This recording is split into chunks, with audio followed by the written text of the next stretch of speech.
Hey folks, it's Brad from B&T Catfishing Adventure. Today I'm going to show you how to tie that Santee Cooper rig just like the ones you're seeing people buy online. You can do this at home and save yourself some money. Stick around.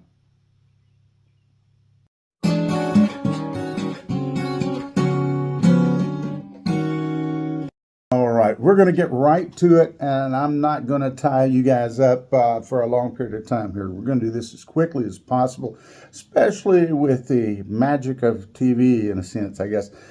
First thing we're going to do is we're going to grab our hook, and what I like to do, and most of these rigs are done using a snailed knot on their hook. So we're going to stick the monofilament line through there. What I'm going to do too is put a link on this video showing people how to tie a snail knot on their hooks.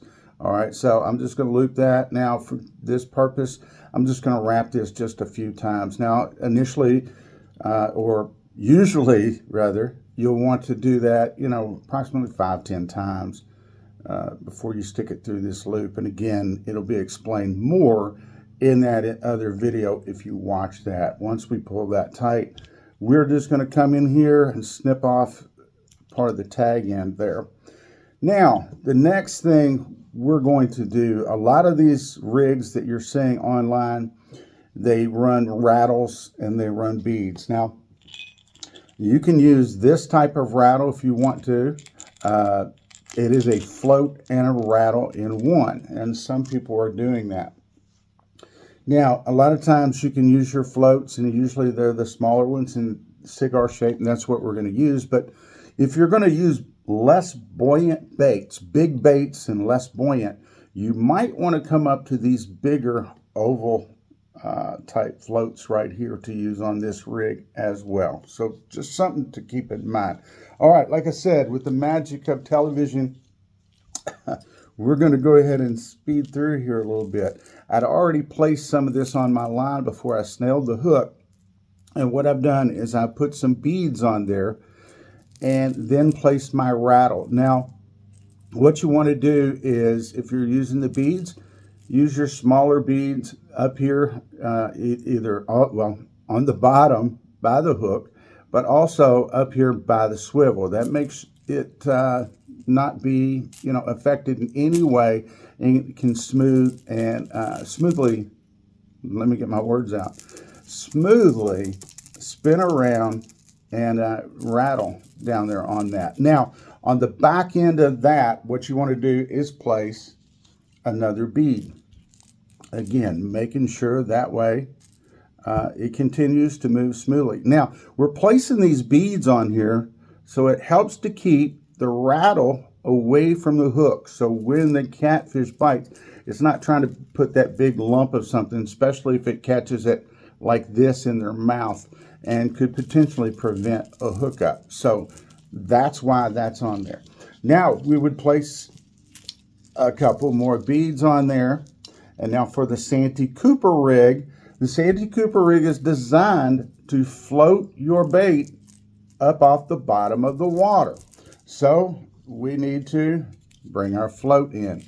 Ba-bam. Just like that. Again, we're bringing our float in, and you want this technically about 2.5 to 3 inches away from your hook.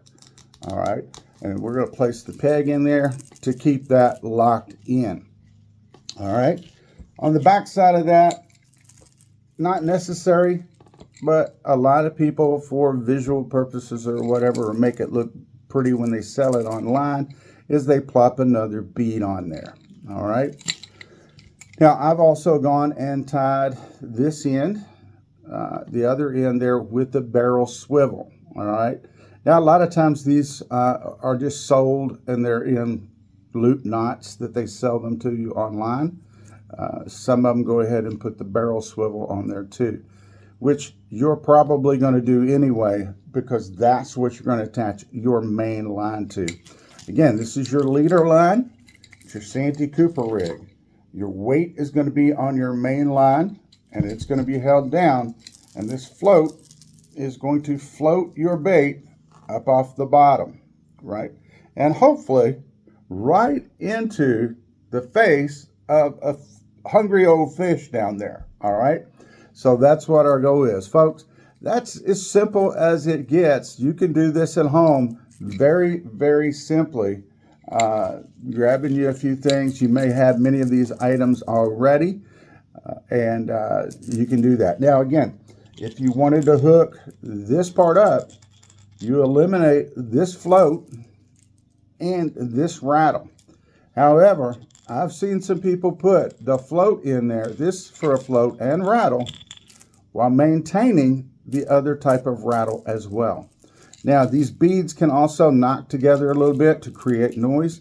Many people think that creating this noise and this extra vibration will help attract that fish or the bite. So there you go, folks. Don't have to go online anymore to buy your Santee Cooper rig. Go ahead and set these up yourself. Now, like I said earlier, I'm going to go ahead and put a link in the comment section there, or maybe a couple of places just to make it easier for you to find it, and on how to snail that hook so you can set this rig up.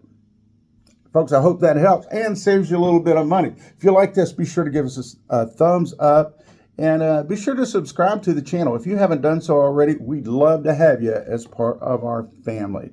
You guys take care. Have a wonderful day. Tight lines to you, and we'll see you soon back here at B&T Catfishing Adventures. Have a good one.